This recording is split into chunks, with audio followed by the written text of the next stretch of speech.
So if you missed anything, you can follow up with it and rewatch it, or send it to a friend if you thought it was very helpful. Great, thanks and so you can much. find that at cleanair.org/greenfest. So we're recording. Now that's good that we remembered to do that. Now you know how you could find other things that were recorded, any sessions that you missed over the course of Greenfest. You can check those out. We'll take questions in the Q&A box. We'll take comments in the chat. If we have time at the end, we'll take hands so that folks who have questions that they want to share with the group verbally can share those. But we'll save those until the very end. So in the meantime, put a question in the Q&A box. You can even just put a question in the Q&A box so that you know that you did know where it is. That's fine. No worries about that. Does it seem like folks are still filtering in, or have we reached kind of like a plateau? People are still slowly filtering in. Great. I think we just give another minute or so.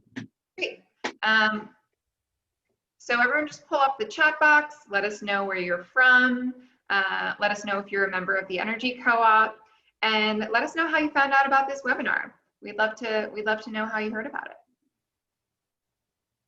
Like we said, we can put a question in the Q&A box at any time, and we'll take questions at the end of each section. So if we don't get to your question, don't worry about it. Even I've noticed that people tend to put in a question right as I'm heading away from the questions moment. So don't worry if that happens. We'll get to your question at the next stopping point for questions. We will make sure to cover all the questions that come up. And if for whatever reason we don't get to yours, we'll follow up with you later on. So if we don't get to your question, you can send me an email. You can email me meryl@theenergy.coop. Or if you have questions about Greenfest as a whole, you could email Bobby. Bobby, would you share your email and also welcome us to Greenfest? Absolutely. I will first welcome everyone to Greenfest. My email is really easy, rs@cleanair.org. That's Robert Safransky at cleanair.org.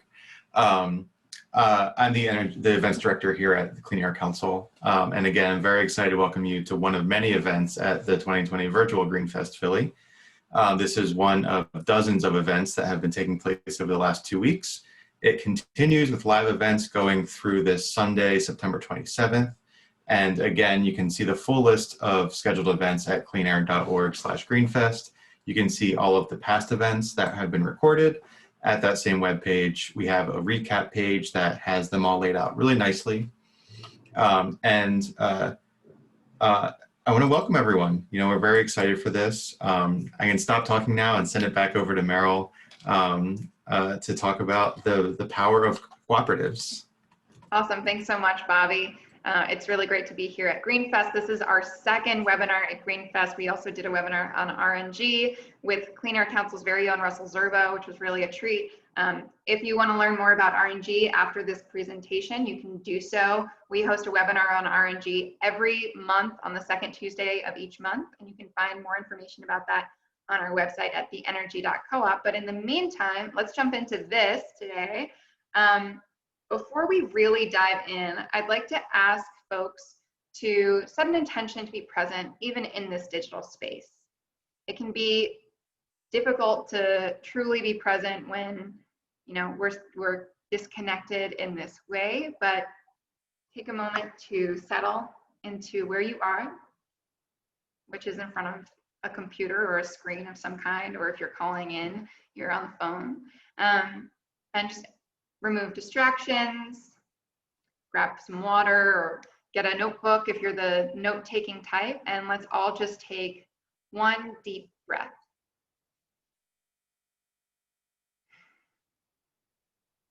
Okay, let's get started.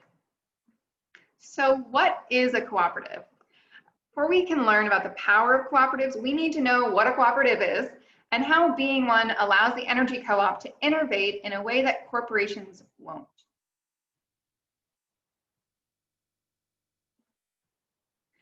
The way we produce and consume energy has changed drastically throughout history, and today we're seeing a shift toward clean, affordable sources of energy. And the energy co-op is facilitating that shift. How have we been able to do that? It's because we're a nonprofit cooperative. Because we're member owned, we can innovate in a way that corporations can't. We don't have to make a profit, we just have to provide programs that our members want to be a part of. As a result, we were the first supplier of renewable electricity in southeastern Pennsylvania in 1998. And in 2015, we became the first supplier of renewable natural gas to Pico gas customers. This past January, we were able to expand this program to PGW territory, becoming the first supplier of RNG in Philadelphia. Being a cooperative means that we follow cooperative values. So how do we do that? These are the cooperative values here.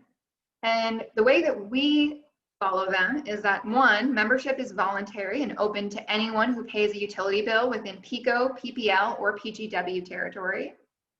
We'll talk about democratic member control on the next slide. And our members participate economically in what we do through our renewable energy programs, for example. Autonomy and independence means that we're independent from corporate interests, and we educate, train, and provide information to our members and the general public through webinars like this one.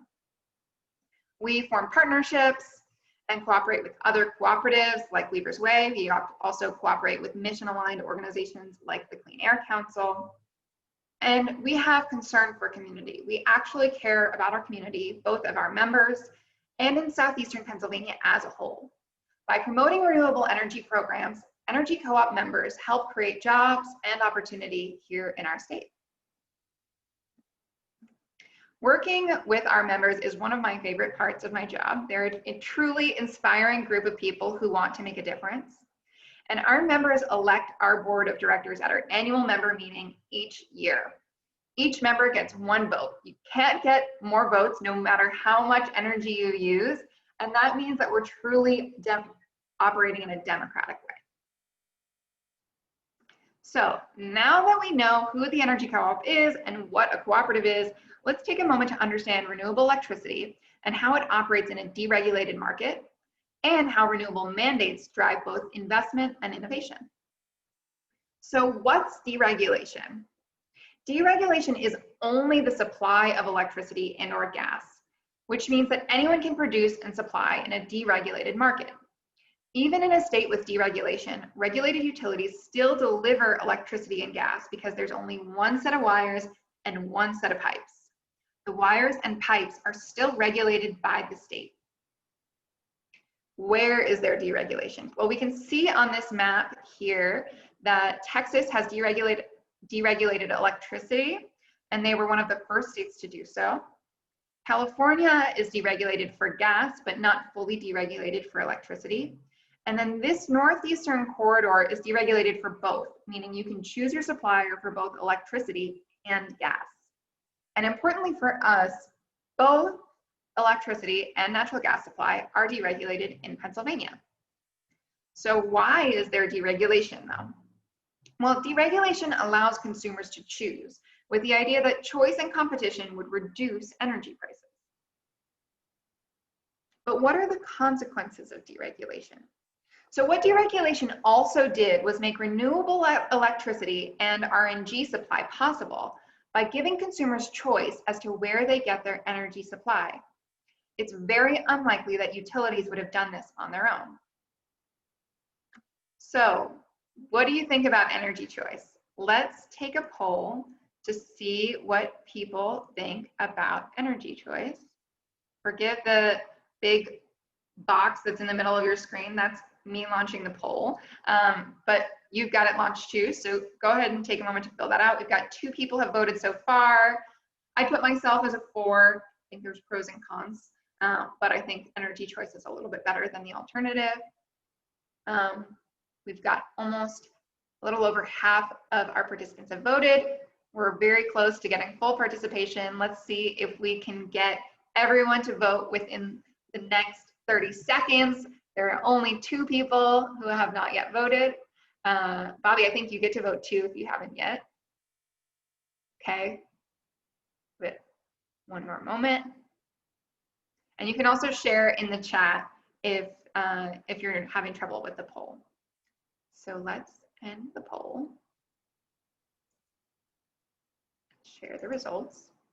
Most of us prefer energy choice because it allows us to have the choice to get renewable energy. We can demand 100% renewable energy because we have the choice due to deregulation. I'm sure other folks have other thoughts as to why they prefer that, but I'd say that's my #1 reason why I prefer energy choice. Stop sharing those results and just hide this panel again. There we go. Okay, great. So like any nonprofit mission-driven organization, we are in the business of putting ourselves out of business. We are working towards a world where PECO is selling 100% renewable electricity as soon as possible. So far, we've learned about who the energy co-op is, what a cooperative is, and how energy choice works. Now we're going to learn about renewable energy standards or mandates, how those are fulfilled, and how that process makes it possible for consumers to choose renewable power for their own homes. So not only did deregulation allow consumers to choose renewable energy, it allows consumers to demand renewable energy through legislative mandates. A renewable portfolio standard is a mandate that requires suppliers to supply a certain amount of renewable energy. And this map shows which states have passed renewable portfolio standards and goals. At first, this tells a surprisingly good story. Most states have either a standard or a goal. That's great. But what this doesn't show is the range of what those renewable mandates actually are. So let's zoom in locally to compare the standards in Pennsylvania and New Jersey. In Pennsylvania, which is where I am, and I think where most of us are today, in Pennsylvania, we have alternative energy portfolio standards, which are a little bit different from renewable portfolio standards. These were established by the Pennsylvania legislature in 2004. And the reason that they're for alternative energy rather than renewable energy is because these standards are not simply the classic renewable sources that you and I think of when we think of renewable energy, like wind and solar power. In the first tier, we have some classic renewables that we know and love, like wind, solar, and low impact hydro. But we also have coal mine methane and wood pulping and manufacturing byproducts from energy cities within the state. And we even have, you'll even notice, so although the energy co-op supplies electricity that is sourced 100% from wind and solar power facilities, you'll notice that our competitors can meet their mandated requirement with electricity that's generated by landfill gas, biologically derived methane gas. And in the second tier, things get even more interesting. We have large-scale hydro, but we also have new and existing waste coal and even more wood pulping, this time from out of state. Now that we've looked at Pennsylvania's alternative energy portfolio standards, let's compare them with the renewable mandates over in our neighboring state of New Jersey. So you can see that #1, New Jersey has a renewable portfolio standard, not just an alternative energy portfolio standard. And #2, New Jersey's requirements are significantly more robust than ours. They require 50% from class 1 sources by 2030 versus 8% in Pennsylvania by next year. And they require 5% solar by 2030 versus 0.5% in Pennsylvania. And as a result of New Jersey's more robust renewable mandates, they're currently 6th in the nation for renewable energy production and for solar energy production specifically, while Pennsylvania is 22nd, which means they're creating more jobs and installing 6 times more solar so far. So do we have any questions so far about renewable mandates?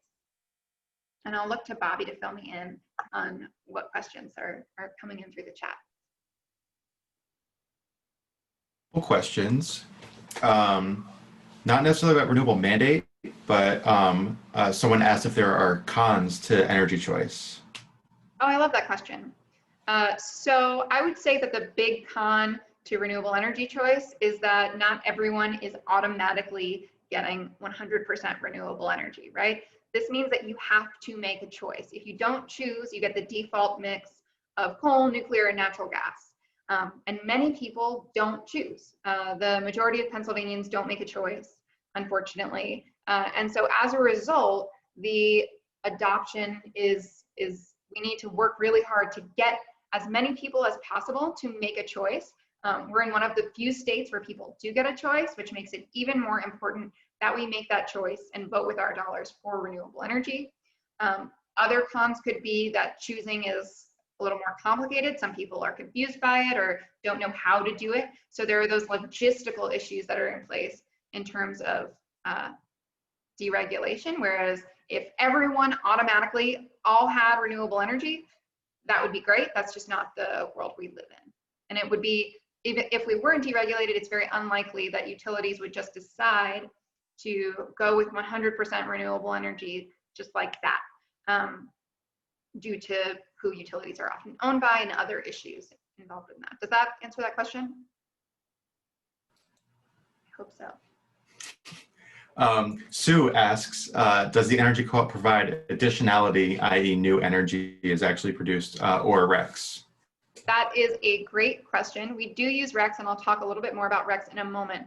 But our RECs that we use are specifically from newer projects. We use RECs just from newer projects in order to help with that additionality. So if you're buying RECs that are from a facility that's 15 years old, yeah, that's not helping with additionality. But what we do instead is we work to make sure that we're getting the highest quality of RECs from newer projects in order to help grow the green energy economy here in Pennsylvania and around the country. It's a great question. Thanks for that question. Patricia asks, in speaking about biologically derived methane, whether that is specifically from animal waste.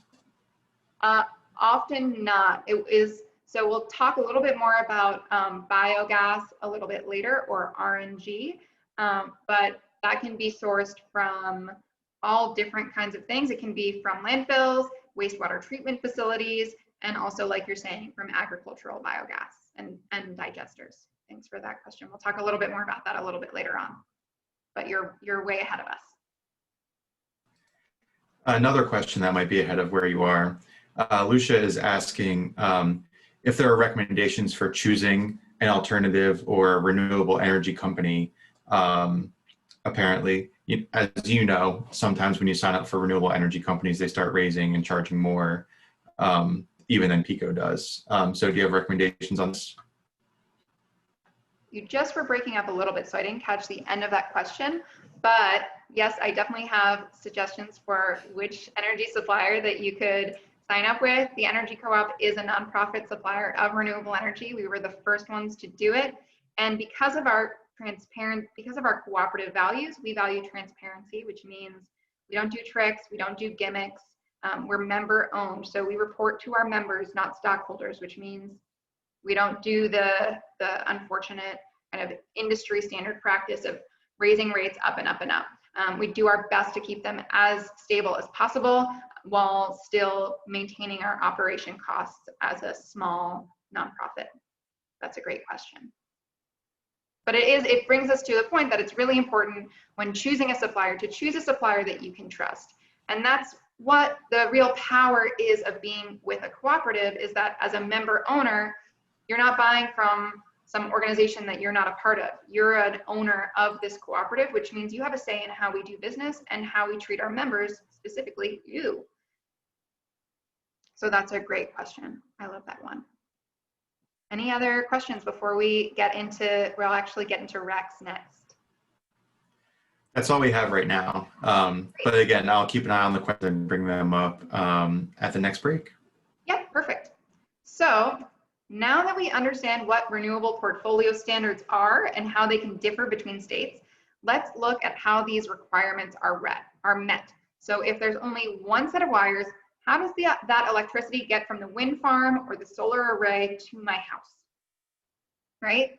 So who knows what a REC is? Let's do a little, I have another poll so that we can see where we all fall on this. Great. So who here is familiar with RECs? Really quick, let us know in this poll what our familiarity is with RECs. Clearly, we have some people already here who are very familiar with RECs since they're asking about additionality. That's great. You're at level like 201.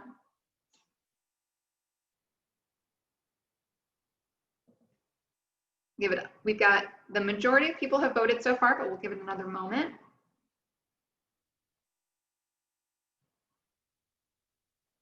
Two more people left to vote.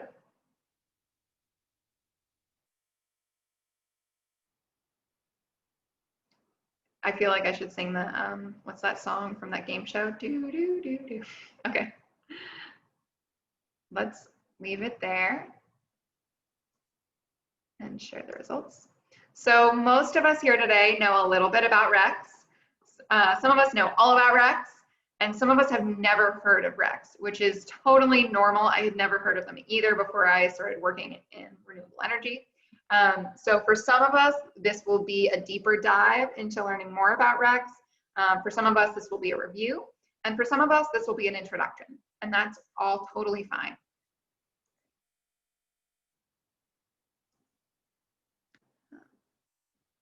Great.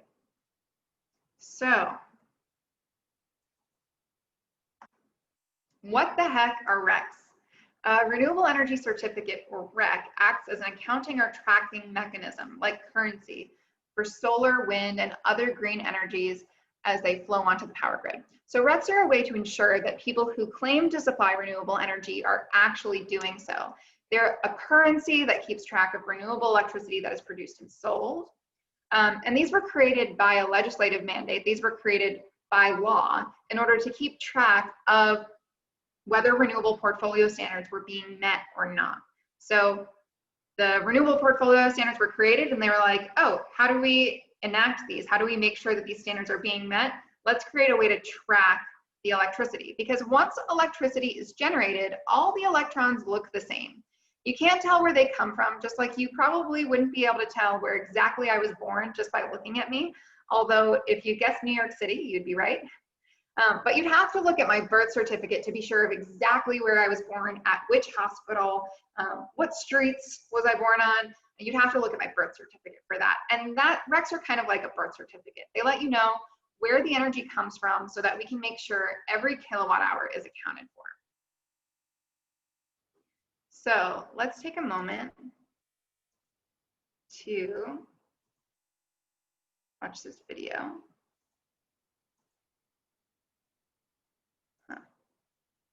Here we go. Sorry, thanks for bearing with us.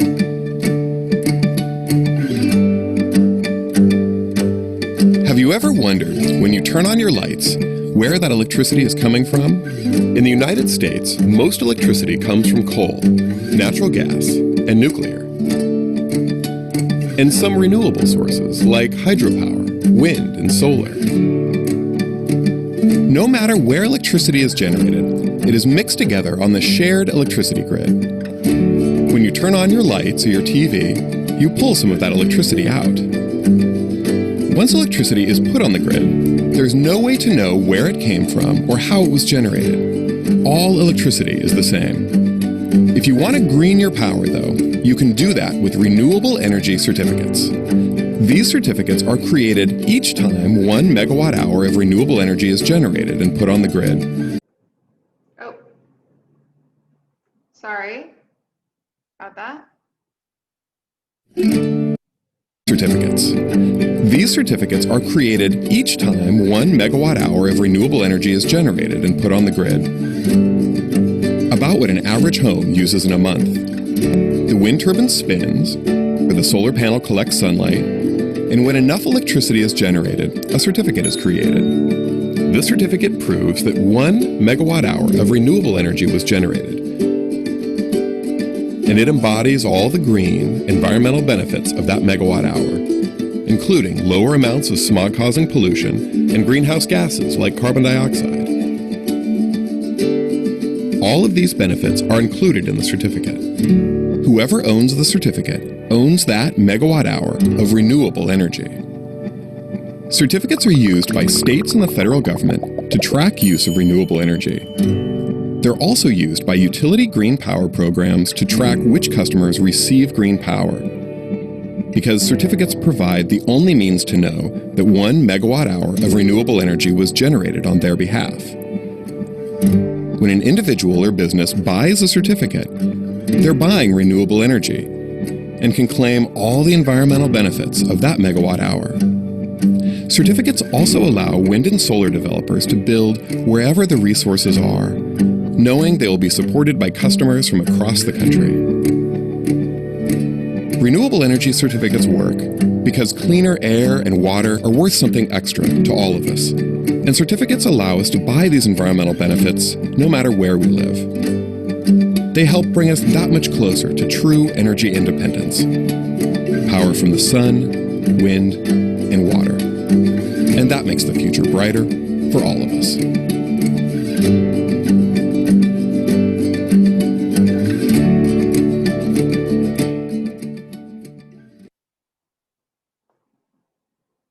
So the one point I just wanted to highlight in that, oops, thanks for, see if we can get to the next slide, great.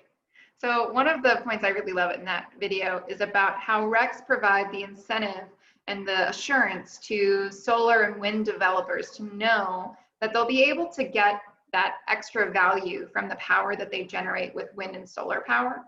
And knowing that is a big part of how these projects are financed. One of our executive director, Ron Fisher, has a lot of experience in this industry and really has the experience to know that RECs make a difference in growing wind and solar power on a real level in the United States. So they do push things forward. We just have to get the ones that are from newer facilities. So that makes a big difference. So now let's talk about the energy co-ops difference. So remember, in Pennsylvania, everybody who sells electricity has to supply about 8% renewable energy. So even PECO has to buy RECs for that percentage of the electricity it sells.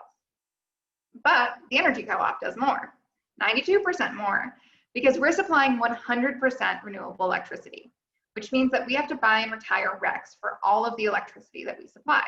And unlike the alternative energy portfolio standard, which only requires PECO to get a certain mix of all those different types of energy that we were talking about earlier, the energy co-op only uses energy that's renewable from the wind and the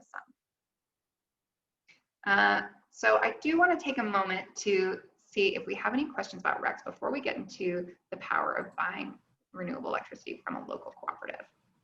I usually wait a little longer, but I feel like we had so many questions about RECs earlier that I wanted to make sure that there weren't any extra that came up in the meantime. I'm almost surprised to say that there are no questions currently in the Q&A. Perfect. I just wanted to check in. So now let's talk about the power of buying renewable electricity from a local cooperative. I think we have all recently realized just how important it is to support the local economy. And the Energy Co-op is truly a local supplier based in Philadelphia for over 40 years. And we're the only member-owned nonprofit supplier of renewable energy. And as a member, thanks to our cooperative value of transparency, like we were discussing earlier, you know where your dollars are going, directly back into supporting sustainability in our community here in southeastern PA, supporting clean energy outreach and education, supporting community partnerships with organizations like the Clean Air Council, the Bicycle Coalition, and the Energy Coordinating Agency. And one of my favorite things about our cooperative is that about half of our members choose our 100% Pennsylvania option. They go even further to support the local green economy. So I think that speaks really highly to how devoted our members to buying local, that so many of our members go with our local Pennsylvania option. So now is when I normally ask for questions about RECs, questions about any energy mandates that we didn't miss earlier, questions about how renewable energy mandates or how RECs help suppliers and consumers track the renewable electricity that is generated and purchased. A question did come up, two questions actually. One, someone asked if you'll be talking about bundled versus unbundled. I love that question. I won't be talking about that today just because we have so much to cover, but if you have a specific question about bundled versus unbundled, please feel free to send me an email, Meryl, M-E-R-Y-L, @theenergy.coop. I'd love to talk to you about that on that 201 level. Or if you have a specific question about it. Sure, go ahead, Bobby. I was looking to see if another question came through. So another question is asking about the energy co-op, saying, I thought the energy co-op got its renewable gas from landfills, ? Yes, we get our renewable natural gas from landfill methane, but we don't get our renewable electricity from methane. Our renewable electricity is 100% from the wind and the sun. Renewable natural gas is from biogas or RNG. That's a great question. And we're actually going to talk about that soon. So thanks for that distinction. I think it's an important one to make, that our two renewable energy programs are different. The last question as of right now is more of a logistical question, asking how renewable energy can come from somewhere else across the United States. Great, that's a great question. So that question is really about what RECs do. That's the power of RECs. So with a REC, you can get that attribute. That's what allows you to buy renewable energy that's coming from somewhere else. It doesn't literally travel across the wires, but when you buy that power, your money is going to renewable energy. And the thing about renewable energy versus how power is traditionally generated is that the benefits are felt worldwide for the global pollutants. So when we generate energy in traditional ways like coal, nuclear, and natural gas, those create two types of pollution, global pollution and local pollution. And global pollution is carbon dioxide. So when carbon dioxide goes up into the atmosphere, it affects the entire world to the same extent, right? It goes so far up into the atmosphere that it affects the whole world. And what I love about the ability to buy renewable electricity that's made in other parts of the country is that just that one action, you're not just helping yourself where you live, you're helping the entire planet, which I think is kind of a powerful thing to wrap your head around. For me, it brings up the Jewish saying that when you save one life, it's as if you saved all of humanity. That's what the elimination of carbon dioxide or global pollutants brings up for me. For local pollutants like sulfurous oxide and nitrous oxide, those local pollutants have a bigger effect on the local level. So if that's something that you care about, that's why you want to go with our local Pennsylvania option for sure. But that's a great question. Cool. And Linda's asking if the energy co-op RECs are included in the number of RECs that PECO is required to supply. Great question. They are not. So PECO has its own supply system, and they need to, for every customer that PECO has who is not with a supplier, PECO has to buy RECs. Once you become a member of the energy co-op, you're still a PECO customer for delivery, but they're no longer your supplier. So they're no longer in charge of the RECs for you to meet that portfolio standard, to meet the renewable portfolio or the alternative energy portfolio standard we have in our state. Instead, that mandate gets taken over by the energy co-op. So we take that, we go even further, and we make sure to get all of your power from wind and sun. Great cue. There are a couple more questions. We have time for it right now. Eric is asking, he's trying to figure out why an energy company would choose to build a coal-fired power plant versus a wind farm, saying, if you build a wind farm, do you earn money for every unit of electricity that you produce, or is it just money received from RECs generated? No, if you make a wind farm, you also get money for the electricity that you produce and the RECs. They get paid for both. So that's that extra incentive to help those developers invest in those projects. There aren't a lot of coal-fired plants that are being made right now because it's really no longer profitable to do so. A lot of those are being run at a loss, and they're heavily subsidized by, they're heavily subsidized. So because they're heavily subsidized, they're kept open. But if they were being built today, they likely wouldn't be. Because it no longer makes business sense to do so? That's a great question. And Lucia asks, last question as of right now, Why would you choose RECs from outside PA if you live in PA? Why wouldn't you just choose renewable energy coming from your own state of Pennsylvania? I love this question. So really that question comes down to a financial issue. So because there is a high supply, a low supply and a high demand for RECs made in Pennsylvania, because we don't have extremely robust renewable portfolio standards, there's not a huge market for RECs in Pennsylvania, which means there's a low supply to meet the demand of Pennsylvanians who want to support local. That makes the price higher. So Pennsylvania RECs are expensive, whereas for folks who can't quite make the leap all the way to paying for local power, but they still want to pay for renewable energy, national is still a great thing to do. It's still supporting the green energy economy. If you do that with the energy co-op, you're still supporting the local energy economy because you're with a local supplier based in Philadelphia. So you're supporting those local jobs as well. And you're part of a group of members for whom the majority or a plurality are getting that local power. So you're at least supporting the continuation of those members as well in some way, shape, or form. But if you can't afford it, and if money is a concern, national is still a really good option for that. And you're still having that huge impact on the whole environment by reducing CO2. So that's a great question.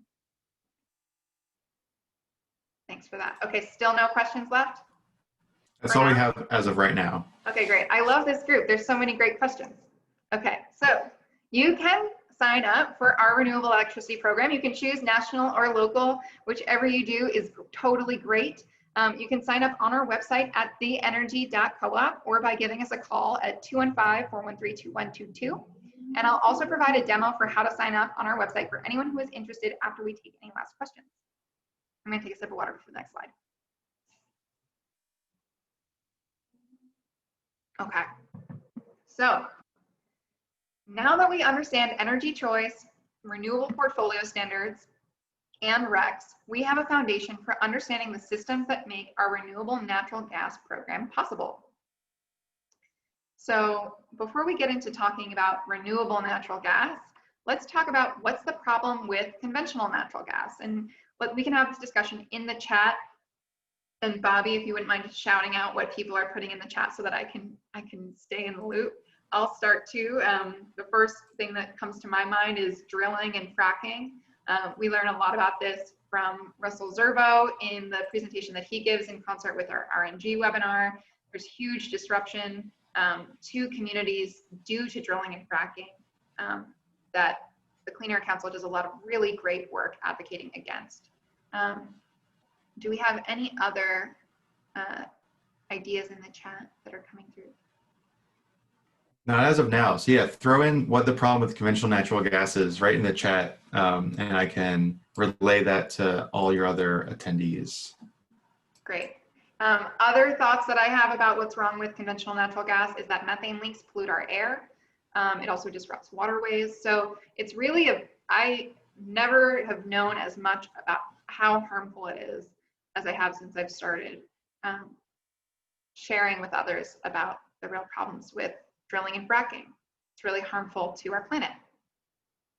And if we don't have any other people throwing things into the chat, I'll move on to talk about renewable natural gas. Great. So what's renewable natural gas? We talked about this a little bit before. I think plenty of you are familiar. But renewable natural gas, or RNG, is biogas that's formed by the decomposition of organic matter. It's produced at landfills, wastewater, and agricultural waste treatment facilities. And just like conventional natural gas, it's primarily made up of methane. So if it's made of the same stuff as conventional natural gas, why should we use it? Well, if it's not collected and recovered, leaked biogas results in 30 times more carbon released into the atmosphere than combusted gas, and this increases over time. Even if collected and recovered, biogas is sometimes flared, which completely wastes its energy. And we'll get into all the uses for RNG in a moment, but for now, the important thing to know is that RNG can be used just like conventional natural gas, but without drilling or fracking. So how is RNG made? Well, biogas naturally floats to the top of the landfill, for example, where it's collected by pipes. The moisture is separated out, and biogas is processed and treated, including to concentrate methane. It can then be used for electricity generation, industrial users, vehicle fuel, commercial users, and with additional processing, it can be used residentially for heating and cooking as well. So, how is RNG used? Well, industrial users could be combined heat and power plants for manufacturing. It can be used for electricity generation, the same way that natural gas is, but without drilling or fracking. And you've probably seen buses that say powered by biogas. It's exactly that. And of course, with additional processing, it can be used for heating and cooking. So, do we have any questions? Oh wait, yeah. Do we have any questions so far about what RNG is, where it's produced, or how it's different from conventional natural gas? Does anyone have any questions about RNG so far? No questions as of right now. Great. So far, we've talked about who the energy co-op is, what's powerful about being a cooperative, renewable electricity deregulation and mandates that made it possible for us to become the first supplier of renewable electricity in Pennsylvania. And this background with electricity deregulation and mandates is going to help us understand the mandates for RNG by giving us an example for comparison. So let's compare renewable electricity to RNG, or renewable natural gas. As we discussed earlier, natural gas supply is deregulated in many states, including here in Pennsylvania. But unlike the many states that have renewable electricity mandates, only one mandates RNG use, California, and only for commercial transportation use.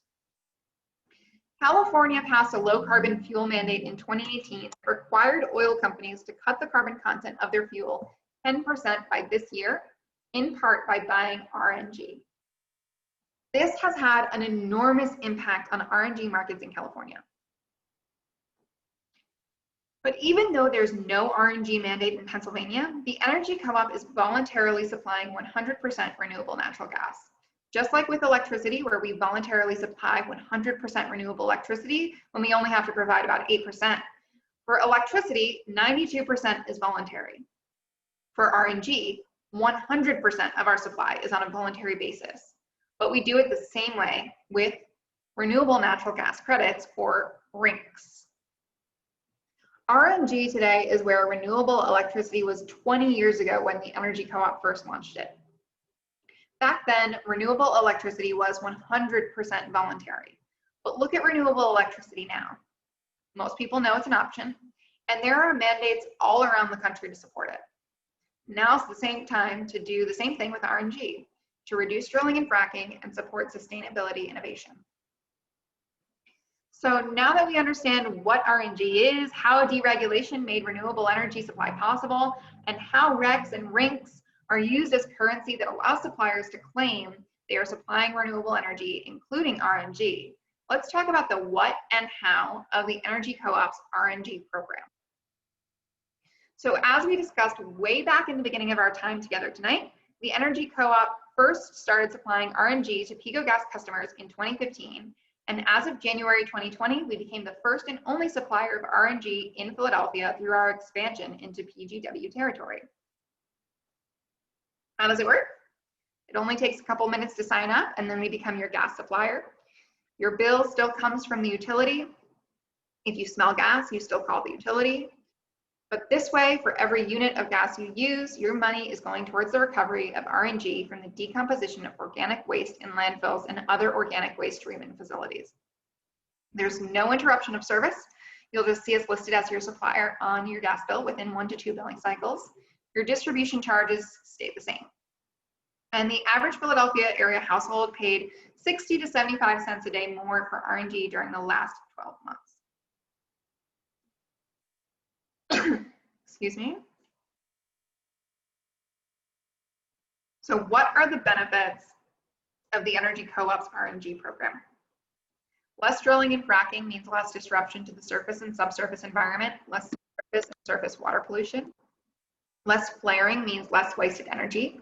Sure, when productively used, RNG emits no less carbon than conventional natural gas, but at least the energy is used, not wasted.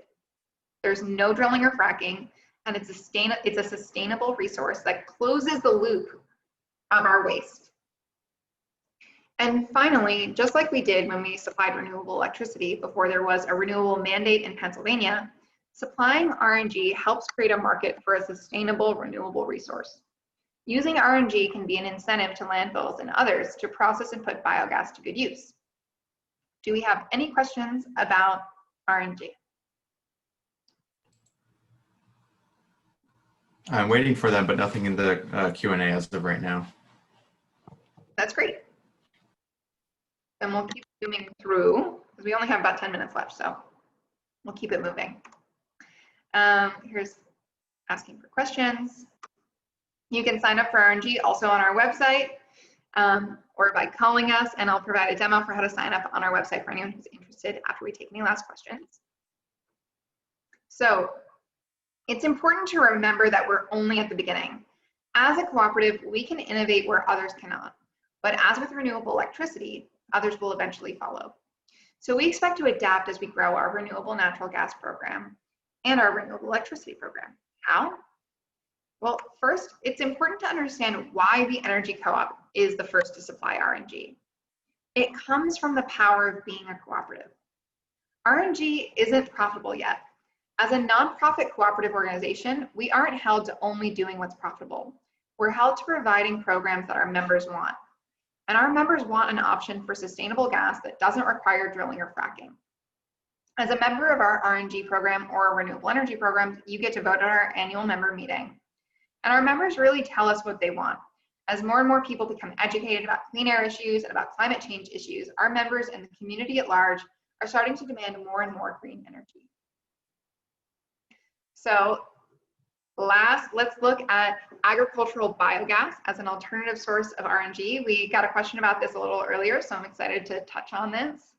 In Pennsylvania, agricultural biogas is currently cost prohibitive to the market as a whole. It's 10 times more expensive than RNG from the decomposition of organic waste in landfills. Let that sink in. It's 10 times more expensive. The price will go down if we were to get a legislative mandate for RNG, but in the meantime, we may be able to offer a hybrid of RNG from farms and landfills in the future.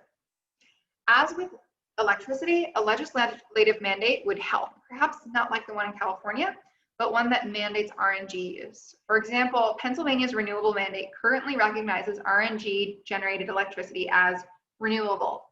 The energy co-op doesn't. We only source wind and solar electricity. But someday, perhaps legislators will be convinced to require that biogas be recovered and that gas utilities like PGW and PECO be required to supply 100% RNG. That's our hope. That's our goal. But until then, the energy co-op will continue to make RNG available to Pennsylvanians who are concerned about drilling and fracking or simply want to support sustainable resources. So do we have any last questions? We do. Actually, so there's a little confusion, I think, about the term natural gas. Someone's asking about it for their vehicles. But would you like to illuminate just in case there are other questions about this? Sure. So what's the question exactly about vehicles? Can drivers get RNG for their cars anywhere? That's a really great question. I do not know of anywhere that drivers can get RNG for their cars yet. I think that's an important thing to create the demand for. And first, that's going to need to be shown. And as we've seen with electric cars, there are huge issues of just building out more sustainable infrastructure. We need more renewable infrastructure for sure. So that's a really great question. But I don't know of a place just yet where just drivers, as opposed to, buses and other things like that, can get RNG for their cars. Great cue. And Linda's asking what the energy co-op's relation with Weaver's Way is. Oh, that's a great question. We were founded by Weaver's Way in 1979. So in 1979, at the height of the oil crisis, Weaver's Way members could not afford heating oil to heat their homes. At the time, 2/3 of Philadelphians heated their homes with home heating oil. So they came together to cooperatively buy heating oil so that people could heat their homes, just like they were affordably buying vegetables in a cooperative way. But in 1998, we realized that there was a new energy crisis to address, which is how we started growing our first renewable energy program, our renewable electricity program, and that's how we transitioned to where we are today. Now the Energy Co-op and Weaver's Way have a really great, strong relationship. We rekindled our relationship and grew our partnership over the course of the last 10 months or so, so that there are articles in the Shuttle about the Energy Co-op, and Weaver's Way is supporting its child cooperative of the Energy Co-op, and we're really grateful to Weaver's Way for that, and we love our friends over at Weaver's Way. That's a great question.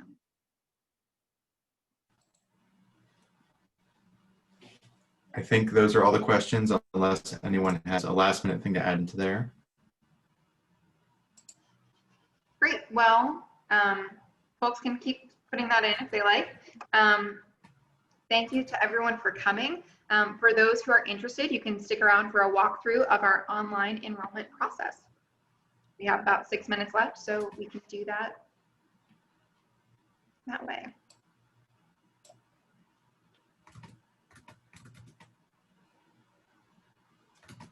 Well, thanks, Meryl. That was great. Thank you so much. Glad you enjoyed it. I'll go ahead and pull up our enrollment page. And if you'd like to follow along with this, you're more than welcome to do so.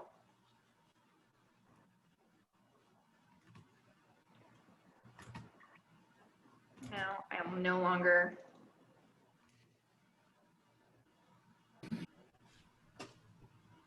great. Okay, great. Can everyone see my screen okay?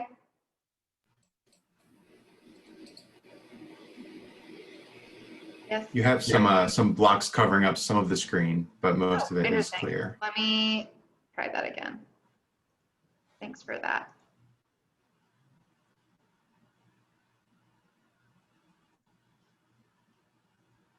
While you're pulling that up, I also want to plug Sure. On Friday at 11, there's actually something for GreenFest again about solar development led by Community Energy.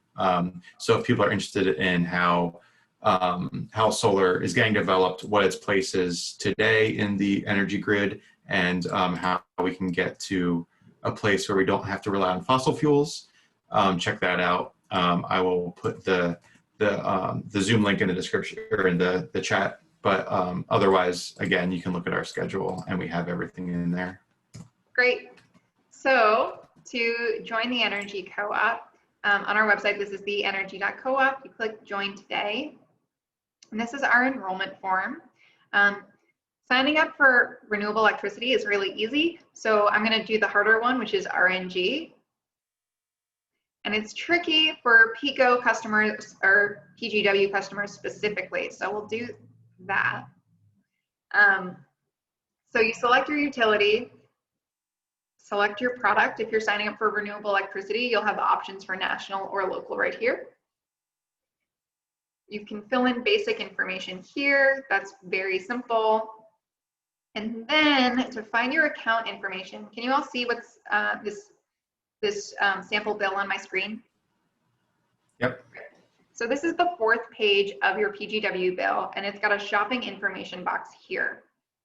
You'll need these 3 numbers: your PGW account number, your service point ID, and your rate schedule, which is not a number, but it's a bunch of letters. It's not quite the same as a number, but this is what you'll need. So grab a copy of your bill, fill this out here. The rate schedule you can select in a drop-down menu right here.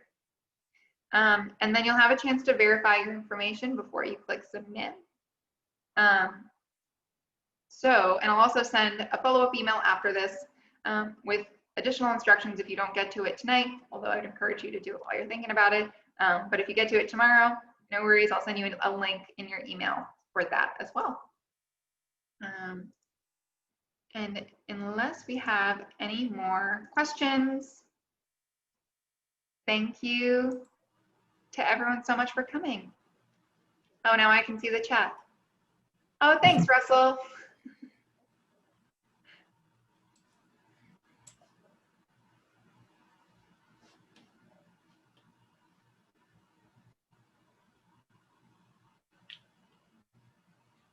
Great. Thanks, Sue. Glad you enjoyed it. All right. Well, I will wish everyone a great night and send you all out into your evening. I hope you have a fabulous evening. To those of you who are members of the Energy Co-op, thanks for being a member. And to those of you who are soon to become a member, welcome to the Energy Co-op, and I'm glad you're here. And thanks so much to the Clean Air Council for hosting this webinar. It was really great working with you guys, and we're really, really grateful to be a part of GreenFest this year. Cool. Thank you. Everyone have a good night. Cool. Bye, everyone.